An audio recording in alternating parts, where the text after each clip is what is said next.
Hey Know-It-Alls, welcome back to part 2 with Charlie Ray and Mr. Clay, where they chat about relationships. Charlie Ray kind of digs deep and talks about his personal experiences in the online dating world, currently and previous. And Mr. Clay, which is me, talks about Chabookie Mike and how sitting with him in his banquet hall watching unmarked VHS man-on-man adult videos kind of turned him into the person he is today. So, I mean, Chabookie Mike, if you're out there and you're listening, I mean, if you're not too busy getting your oil change, thank you for everything. Stories that I can tell for the rest of my life. And you too, Howard, thank you for having your testicles hanging out of your sweatpants an inch away from my forehead. I totally appreciate it, and I hope you're doing well. So, without further ado, let's get the episode started.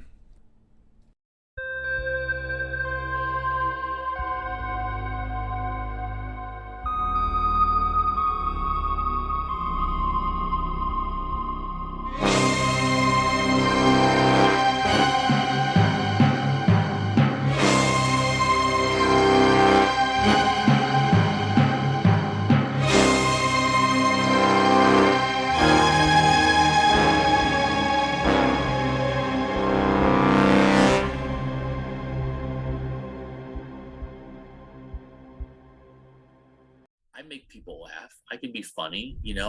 I know, certain things. I was thinking about that last night. I mean, I wasn't trying to pick her up, but I was at this party last night and I was making a couple of the girls that were there with their husbands or boyfriends or whatever. And I was making them laugh hysterically about the stuff that I was doing. And it's just me just being funny around an environment. So I know if I'm working around a bunch of people, I'll be friendly with them.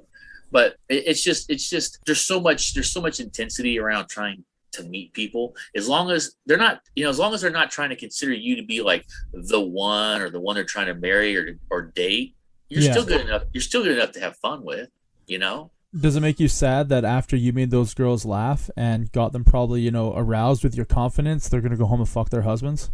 No, it doesn't really. I had a good time because I was making them laugh. I mean, I wasn't trying to have sex with them. I wasn't trying to do anything. I was just having a good time at a party. I was shooting off fireworks illegally, shot off a bunch of bottle rockets and stuff. And I mean, not as cool as your dad building a mortar launcher for you for July 4th. I did. I used it. I busted it out. First time I've used it in over 20 years. And I was I was thinking about my dad and just about the last time when I'd shot bottle rockets off of it with him, a long time ago. I was thinking about that before we were recording today or even talking about recording. I was like, fuck, man, we did a July 4th episode last year. That was awesome. I learned a lot about American actually celebrating July 4th. Usually I just go down there and I just watch them. Yeah. I actually got to talk to you about it, and it's a very, very different game than, July 1st for me as a Canadian. Right. And it's kind of neat that the topic today had nothing to do with July 4th, but I mean, there wasn't even really a topic. But anyway, you delved into like a July 4th party, and I was like, man, that mortar launcher. It's the first one that I've gone to in a long time. My friends have invited me out. They bought a house and they got a pool and stuff. And they've invited me out, and I've always been like, yeah, I'll go. And I never have gone. And this year I've been planning on going. And then I invited my new lady friend, and she didn't want to go. And she said it wasn't really her thing. And I'm like, well, I'm planning on going to it, and that was, we were having this conversation during the whole break conversation. I'm like, okay, great. I don't have to worry about, me taking you there and then you being like wanting to leave early or you having an issue or this or that. And it's just, I could just go be myself and enjoy it. And I'll stay as late as I want to and no problem. I don't know. For me, the whole thing is this whole last couple of months that I've been dating again, after having basically been on you can either call it self-imposed or whatever break. I mean, basically, I was dating somebody right before COVID. And then when COVID hit, that fell apart. I've never talked to her ever again. For one thing, I lost her phone number. So I have no way to reach her. Tell me it was the soccer mom in the van? No, it was this girl, Brenda. But you know what? I will give you a hint that you might as well just walk away. If you're ever with somebody and for some reason they rip your TV off the wall and they smash it. Well, that's a red flag. That right there is a red flag. You tell them what you did, Brenda. You tell them. No, just if you're ever with somebody and within the first little while of knowing them, they either insult something about you as far as like either your income or your job or whatever, you might as well just pack it up and walk away, because they've already shown to you that they're not going to respect you for who you are right now. And if they're with you, it's only because they think that they see some kind of potential to push you into something else. It's never going to work out. What if the sex is really good? Do you keep that? Well, you stick around for a little while. That's what I'm saying. You got to at least hold on to that for a little bit, until you can find the next one. Who will belittle you and make fun of you. The sad thing was I never did have sex with her. We'd only been dating for a little while, and we hadn't quite gotten that far. We were about at the point where I think we were finally going to, and then she just lived a really long ways away up north of the river, which for Kansas City's a ways. And just she was too worried about stuff with COVID and her mom and everything else. And she's like, I can't really date right now. I'm like, okay. Were you going to have a threesome with her mom? No.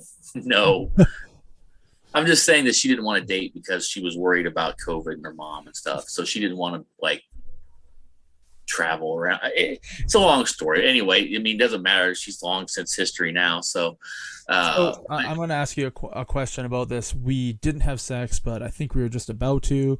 It was that point in the relationship.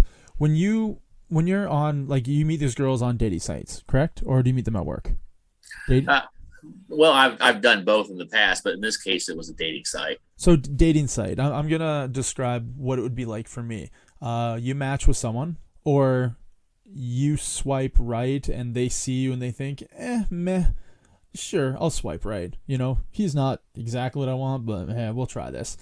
And you chit chat for a couple days. You ask the really stupid questions of, hey, how's your day? What are you doing? Any plans for the weekend? You know, hey, do you like dogs? You know, hey, do you travel? I like to swallow my sword. Yeah. You know? Well, I mean, that's probably the fourth day you ask that. Yeah. Hey, you want to watch some VHS man-on-man porn with me? You know? Yeah, you know, I usually lead with that. Oh, shit. Oh, I got to think about that. I got to do that next time. And then, so, I'm not looking. I can't look away. And then about 2 weeks later, you go grab like a coffee or a dessert or a dinner. You don't go to the movies. And then you start like doing the sexual innuendos and texts, and then you see how they react to that. And chances are at that point, they're all really favorable towards it because you've already like broken the ice and they sort of are comfortable with you. And then, you know, there's like a third date and boom, dick and vagina.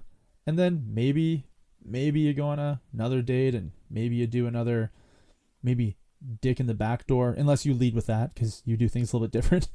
And I do backflips. Oh shit, even better. Acrobatic. And then either she got what she wanted and she ghosts you, or you got what you wanted and you ghost her, or you guys just like talk casually like your friends, like maybe you two just needed to, you know, get that out of your system, and then things sort of peter off from there, and then you don't talk to them again. Sound about right? Yeah, I've had those types of experiences. In this case, this was more of a I don't know, more serious kind of angle. I mean, I don't know. You know what? Obviously, I'm divorced twice, so I'm not exactly what you call a relationship pro. If I knew what women wanted, I would. I wasn't asking you what women wanted. I was just asking if you could describe a typical suitor, Charlie Ray, trying to pursue a lady friend. What is the typical? Give us the first 3 weeks if it even lasts that long. Oh man, it's hard to say. Every woman's different. You know, I have kind of a go-to to figure out if they're really interested in you or if they're just playing you along. Boom, dick pic and a bank account screenshot. Oh yeah, well there's that. Done. I just tell them my dick has an elbow in it and I unfold it. So big. Right next to my ego. No, the trick is if you're on it, the trick is like even on the first date or the second date, if you go out, you take them out, you're having a good time, you take them somewhere relatively, you know, inexpensive, you know, whether it's just, you know, coffee or maybe it's a light bite to eat or whatever. Yeah. Is if you think like normally when people come in, they sit down, they always sit across from each other, right? When you see people, they're sitting across from each other at a table or whatever, right? Yeah. The trick for me is if you feel like it's really going good, is if you get up about halfway through whatever you figure is about halfway through what your nighttime is going to be, go to the bathroom. When you come back, just come back and say, you know, I feel like I'm so far away from you. How about I sit next to you? and then see how she reacts. If she pretty much is very not interested in you being closer to her physically, you might as well figure, okay, she's already known you for half hour to an hour. She's not feeling it physically. You're wasting your time. Or secondly, she's like, yeah, sit down or whatever. And then you get closer to each other, and then you already have that physical tension right away. And then you can kind of tell where it's going to go from there. So. Interesting. I'm a firm believer that when I see couples sitting at a table and side by side, there's something mentally wrong with them. See, I used to feel that way too, but I've learned. You can't have a conversation. Huh? You can't really have a conversation when they're sitting beside you. Like right now, you and I are face to face. Right. If I move my computer beside me and we're both facing the wall, that's a really shitty way to have a conversation, right? Well, yeah, but I could be behind you and I could be like massaging your shoulders and whispering in your ear while you're talking to me. I mean, it can work out. Like at Denny's? You're just like massaging and... I mean, don't get me wrong. Standing behind you with a pair of sweatpants on. With a hole cut in... Yeah, big, delicious hole with... My balls is dangling out, yeah. Now, I don't know how to explain it. I just stumbled upon it. It happened one night when I was one of the hottest women I ever got with. We were together for a couple of months. And when we first met that first night, we were really clicking. And, you know, I always do like little tests, you know, to kind of, you know, I watch their physicality. I watch how they, you know, react to me. Yeah. And then you do stuff like if their hand's like out on the table, you just kind of reach out and you just kind of touch their hand and see, do they pull back from you or do they accept you touching them, you know? And you just as soon as possible, you figure out or try to figure out, you know, if they're physically interested in you, because women know right away whether or not they're physically interested in you. They're not going to communicate that to you. Lord forbid they ever tell you anything. I mean, they're not going to communicate anything to you. Yeah.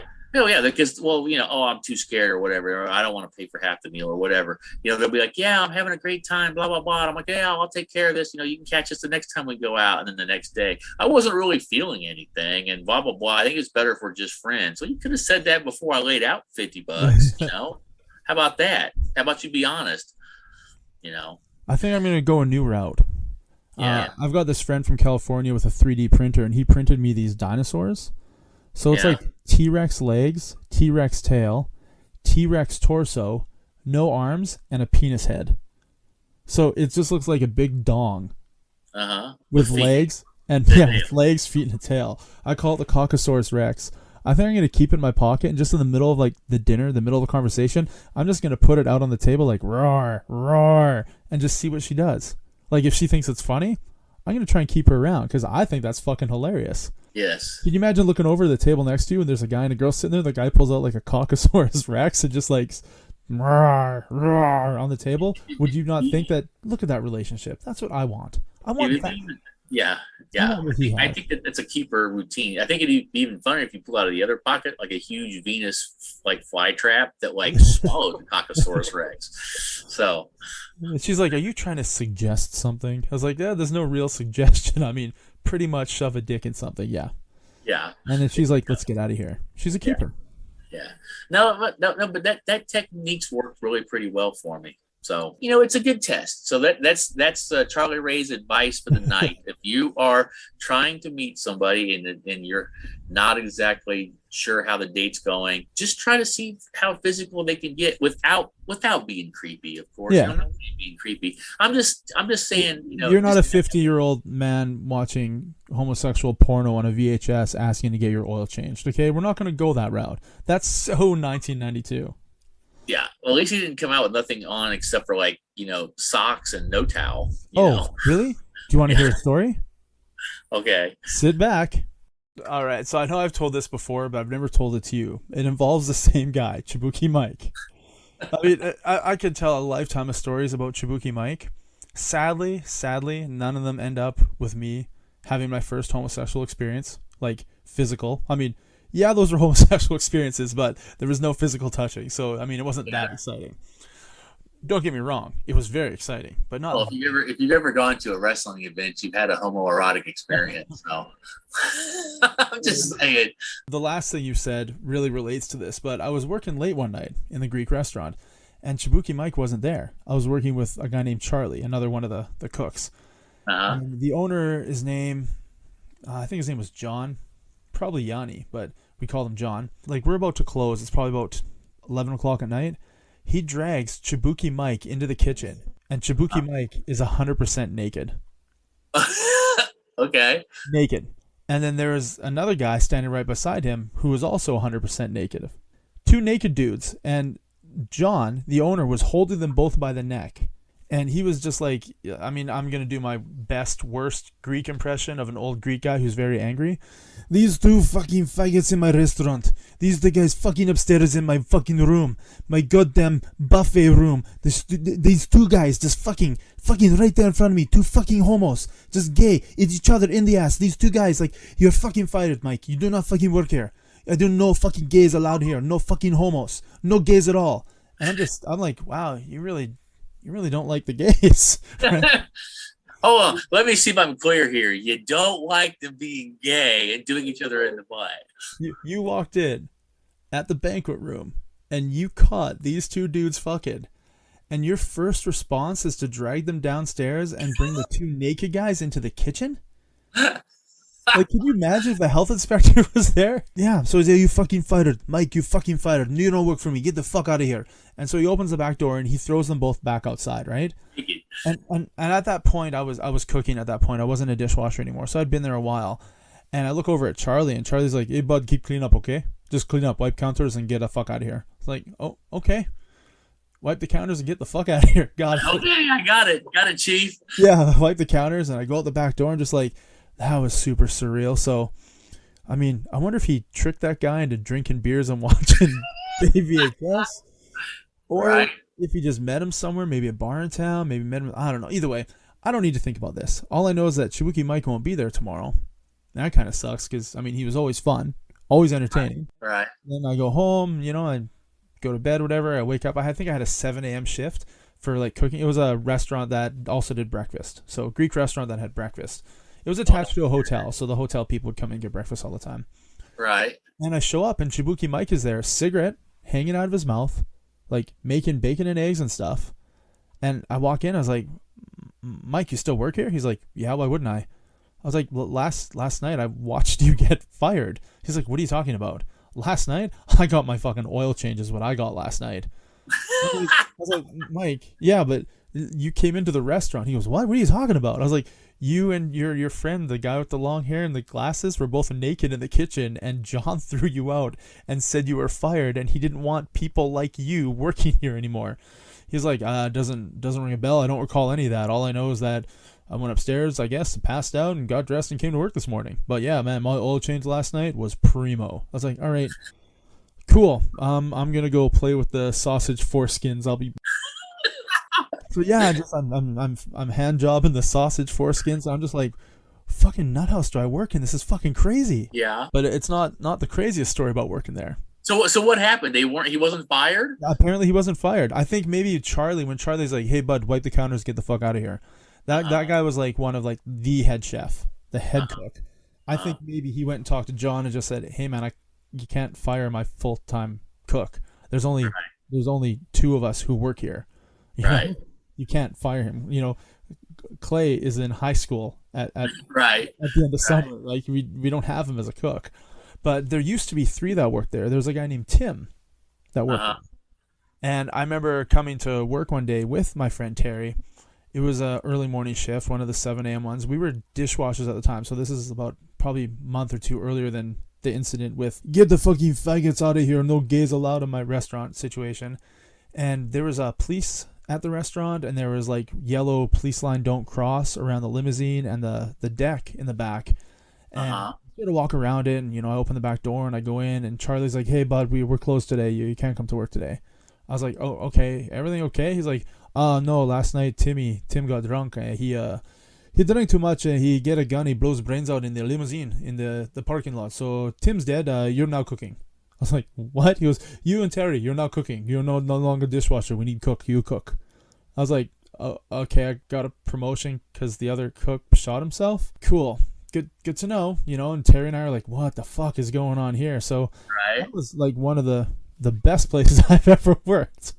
Like, condolences to the family and to Chabookie Mike and getting his oil changed. And Yeah, you never told me about this place of employment. This is all new stuff for me. So. I've talked about it before with somebody else on the podcast. I know you've never heard it. And the head waitress, her name was Shelly. And I remember at the end of summer, Shelly took off with Charlie. They just left. They left together.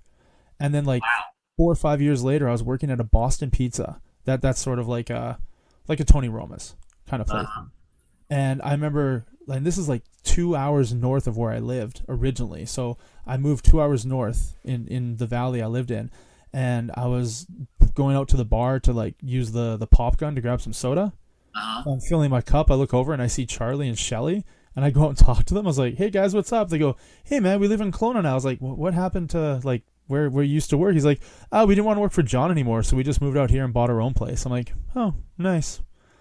Yeah. But he was like, Charlie was a very unattractive, really old guy. And Shelly was like a 23-year-old smoking hot server. And somehow, I mean, I guess it's like you said, right? You know, you work together and you get them. You know, here's another thing I will say about, you know, I've kind of made it a little bit of my life's work at this point to try to understand a little bit about relationships and women and everything. I mean, I'm not saying I'm a pro at it, but I'm trying to understand it. I think the thing is this: when it comes to, for example, online dating, it's very much a woman's market, because pretty 100%.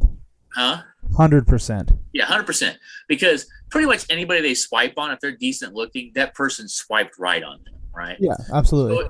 So if you're a decent looking woman, you have your pick of the guys. Now they all want the hot guys because, again, they don't know anything about you. They've never met you. They don't know anything, you know, about how you are personally, whatever. Yeah. It's just strictly image, just like it is for the guys. Strictly image. Do they look cute? You know, are they bangable? Right? You know, and the thing is, I think women can be a lot less discerning, maybe, or demanding if you have that social credit. Because I mean, you'll see. I mean, you know this. You see beautiful women, and the guys with them. You're like, I mean, you see a guy with them, you think, God, he must be either packing a 12-inch sausage, or he's or his wallet's 12 inches thick. One of the two, right?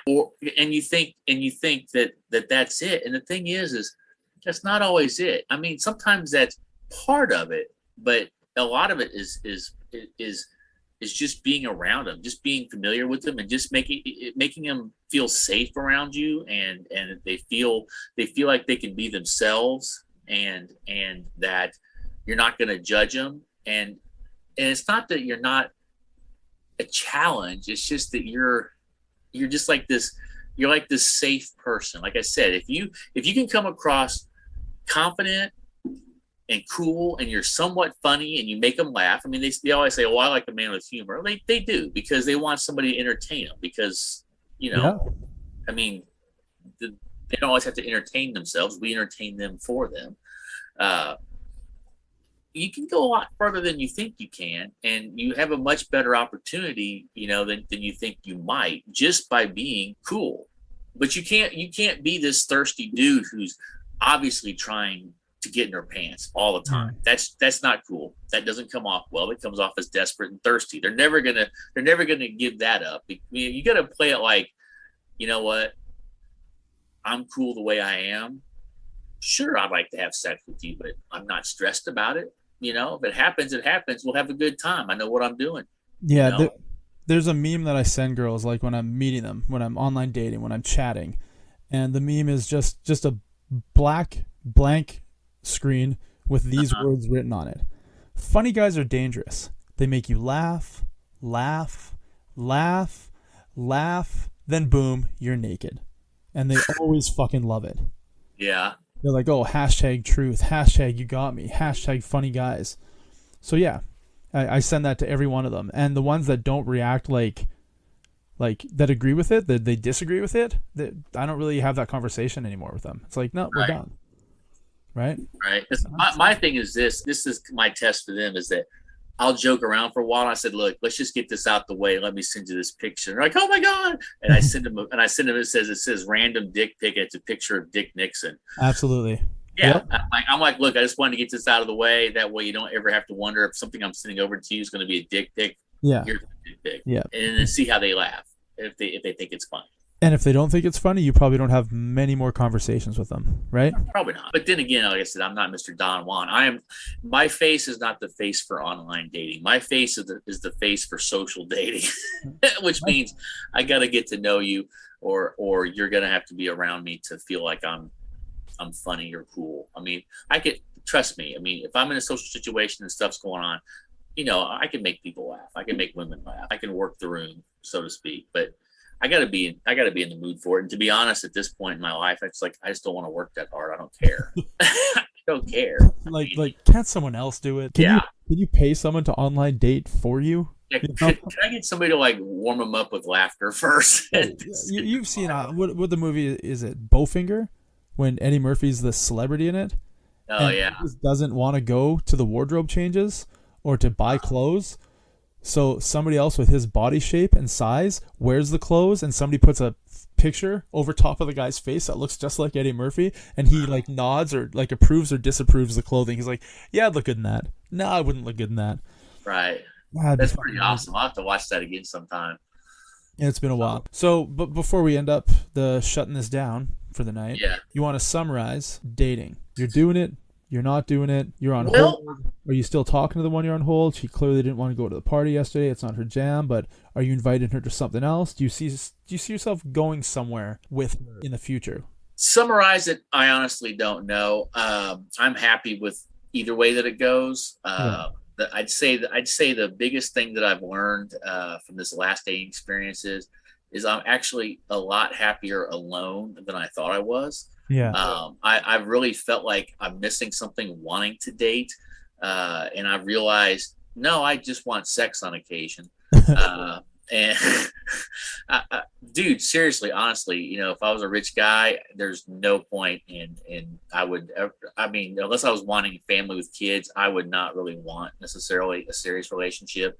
I would have like the best cook / concubine I could find for the money, and whatever, and live my own life, following my purposes and my dreams and goals. But I like the woman that I've been seeing. We don't have a whole lot in common, mainly, especially from the very beginning, her being vegetarian and me being carnivore pretty much. Yeah. It's hard to really, it's like I'm never going to wake up and have her making me bacon and eggs. She won't cook that for you? No, she won't cook meat or touch meat or anything.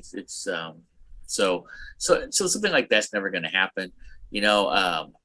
I'm not necessarily a great vegetarian cook. Hey, I cook the heck out of steaks or some sausage or this or that. Maybe eat the foreskin off of a sausage. Absolutely. I don't know. I'm an expert. Fuck, man. I jerk so many foreskins off, so many sausages, listening to the guys talk about getting their oil change. Let me tell you. You know what? If we ever end up and we have a place and we're having a party and there's sausages involved that need to have the foreskins removed, I know I got the best guy at my side is going to be able to handle it. So, well, I mean, my friend Terry would be a great sous chef because, I mean, he was there almost as much as I was. Yeah, that's pretty funny. Yeah. But you know what? The thing that I've learned is this. I think dating in this day and age is completely effed up. It is. I think trying to meet anybody seriously is literally a crapshoot, and it's even more of a crapshoot that it's going to be successful in the long term, and that the best thing to do is stack cash, make money, follow your dreams. And if something's in the cards, it's in the cards. If something isn't, it isn't. Not to stress out about it, not to worry about it. I still want to pursue all the stuff that I'm working on with, with teaching tantra massage and wanting to do more massage work. If I could really just find like a partner or somebody who did tantra massage work and we just traded massages like once or twice a month, with the multiple orgasm things that I'm able to have, I'm good for like couple weeks at a time, man. I mean, it's like, after an hour of orgasm experience, you're pretty good. I know, not to brag. Too bad you weren't around when I was hanging out with Chabookie Mike. He could have used you. I tell you what, I really am interested in trying to teach men how to be able to do this for themselves, because you know what? I think it would be tremendously freeing from the aspects of worrying about sex so much. I mean, if you could just do breathing exercises and have orgasms, I mean, how awesome is that? Yeah, I would assume awesome. I don't know. Yeah. It's, but the thing is I haven't had that for some time now. It's kind of gone away from me for a while, so I'm kind of bummed about that. Well, I But mean, some advice I can give you that I've heard from almost everybody my entire life is practice makes perfect. And the best advice I can give you from a 14-year-old girl that used to work for me, when I was like, hey, what should my future be like? She said, fuck bitches and get paid. there you go. And that's it. That's all I got. And none of it is my advice. It is advice given to me that I am now giving to you. There you go. Well, mine might be massage bitches and get paid. Massage bitches and get paid. Right. Yeah. So I don't know. My advice, my plan on dating right now is if I get back together, then cool. If I don't, then I'm cool. And and at that point, if I don't get back together with her, I think I'm just going to go back to abstaining from dating and probably take at least another year or two break. Just focus on my life. Just focus on, what other things that we've talked about, becoming more of a minimalist, getting rid of stuff. I got way too many projects to really worry about dating. And the honest truth of it is that having a significant other in your life is a tremendous time sink. It's like a full-time job. And I don't have time for a third full-time job. I've already got two. So yeah, that pretty much sums it up. From now on going forward, I'm going to refer to my sexual activity as getting an oil change. There you go. And from now on, I'll let you know how my oil changes go. All right. And I just hope to God they don't cost me $90 like they do when I take my car in. Yeah. Well, let's hope they don't use synthetic oil. So yeah. Let's hope it doesn't involve another dude either. Well, there is that. But you know what? You could throw on gay porn while you're doing it and kind of mix it up. I could. You know what? I will. Fuck it. Yeah. And, if you get the reaction of like, hey, we're watching dudes fuck. It's like, yeah? Is that okay? Yeah, sure. Then you're like, yeah, you're a keeper. Yeah. This is good. Sounds like she's down for some two guy on girl action is what it sounds like to me. I mean, next time we chat, I'll tell you about the girl that laughed when I stuck it in her bum. So till next time. Yeah. Peace out, know-it-alls. Peace out.